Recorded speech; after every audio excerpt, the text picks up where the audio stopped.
Together with my groupmates, Miss Aira Rabino, Miss Jenney Castro, Miss Delos Reyes Kate, and Miss Diana Rose Reforma, will give you some information about the Japanese period.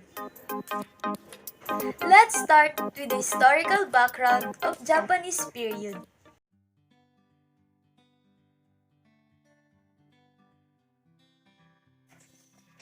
Japanese period has been called one of the darkest days in the history and literary traditions of the Philippines. The wartime experience and events of the troubled times left indelible imprints to the lives of the Filipino nations. However, there are still few and remaining bright spots in the generally dark and gloomy days. Between 1941 to 1945, Philippine literature was interrupted in its development when the Philippines was again conquered by another foreign country, Japan. Philippine literature in English came to a halt, except for the Tribune and the Philippine Review.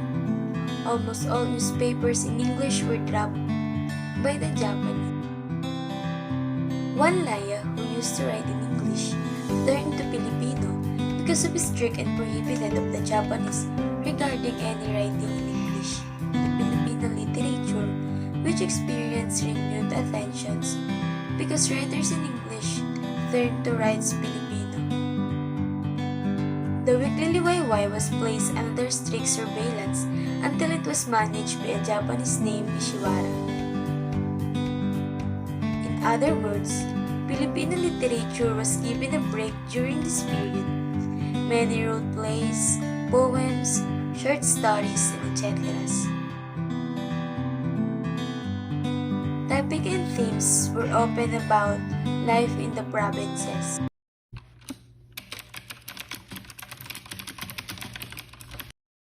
Now that we've had a glimpse on the history of the Philippine literature during the Japanese period, let us now have a quick conversation about the Filipino poetry during this very era. Common to us are the haiku and tanaga, as types of poem that emerged during the Japanese colonization. Though quite unfamiliar to some of us, we also have the karaniwang anyo. These three poems revolves around the themes of nationalism, country, love, life in the barrios, faith, religion, and the arts. But what is haiku? What is tanaga? And what about this one called karaniwang anyo? Firstly, haiku is a free verse poem. It has a 575 syllabic measure that sum up to 17 syllables. The traditional focus of this form of poetry is usually about nature themes and imagery, evoking a specific season. Tanaga, on the other hand, is also short like haiku and is allegorical in meaning as well. It is a 7-syllabic quatrain that contains proverbial forms, moral lessons, and ethics. Lastly, we have the karaniwang anyo. It is defined as a habitually or typically occurring poem. Although descriptions about this type of poetry is somehow limited in the file that I was sourcing from, there is one example to read and analyze to better understand what karaniwang anyo is. It is Sa Aking Kababata that was written by Dr. Jose P. Rizal.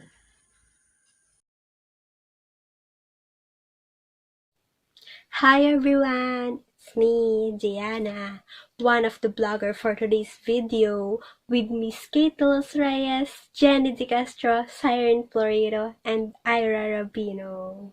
So let's get started. So we already talked about history, background, and Filipino poetry during Japanese period. Now, let's discuss and learn about Filipino drama during this time. Now, let's see. What do we think about drama? Is it sad that can make us cry?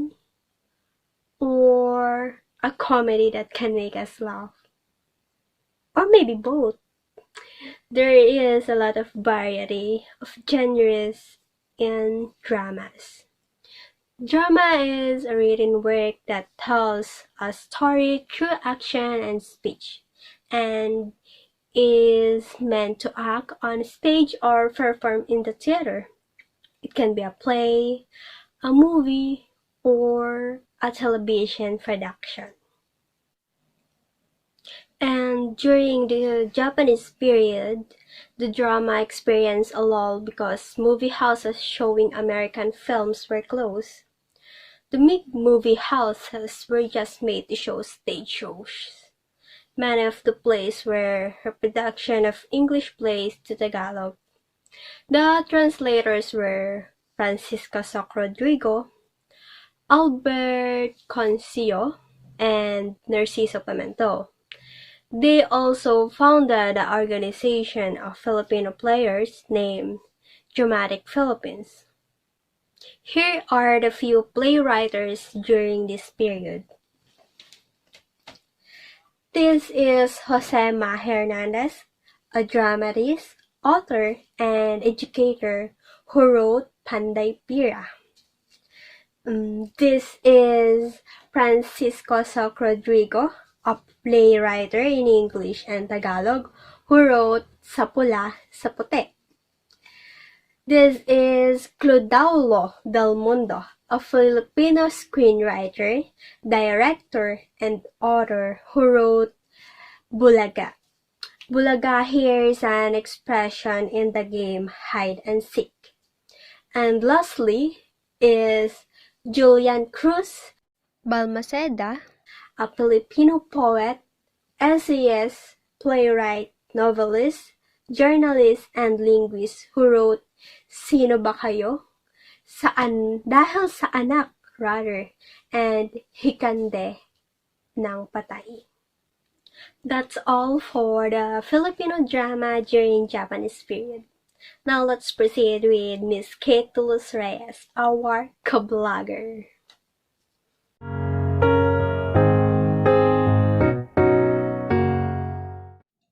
The Philip short story widened during the Japanese period. Known writers during this time were Brigido Batumbakal, Macario Pineda, Serapin Ginigindo, Liwayway Arceo, Narciso Ramos, and B.M. Gonzalez, Alicia Lopez Lim, Ligaya Perez, and Gloria Guzman.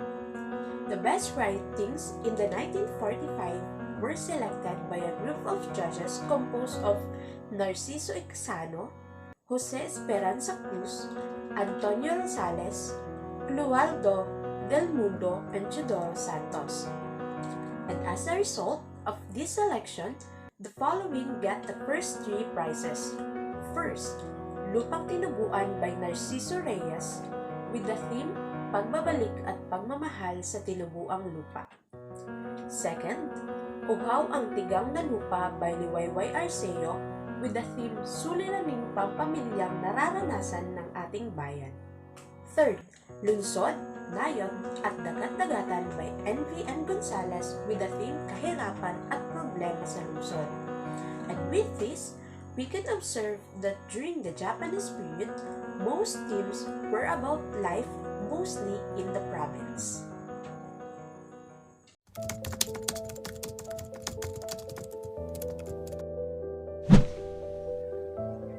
Philippine literature in English during the Japanese period.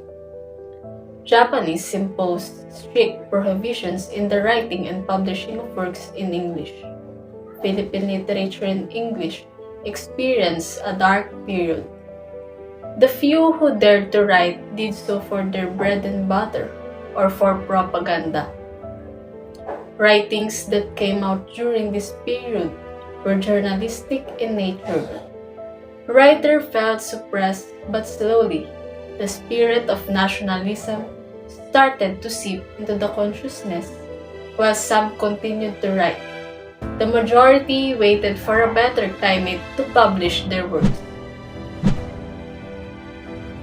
Noteworthy writer of the period was Carlos P. Romulo, who won the Pulitzer Prize for his bestseller, I Saw the Fall of the Philippines, I See the Philippine Rise, and Mother America and My Brother Americans. Other journalists include Salvador P. Lopez, Leon Maria Guerrero, Raul Manglapus and Carlos Bulusan. Nick Joaquin produced The Woman Who Looked Like Lazarus. Fred Ruiz Castro wrote a few poems. F.B. Casiano wrote essays in the Philippine Review. Carlos Bulusan's works included The Laughter of My Father in 1944, The Voice of Bataan in 1943, Six Filipino Poets in 1942. Among others, Alfredo Tichaco published With Harp and Sling, and in 1943, Jose P. Laurel published Forces That Make a Great Nation. These are the Commonwealth Literary Awards gave prizes to the meritorious writers. Those who won were Rafael Zulueta da Costa. He wrote the Mulave, a kind of poetry.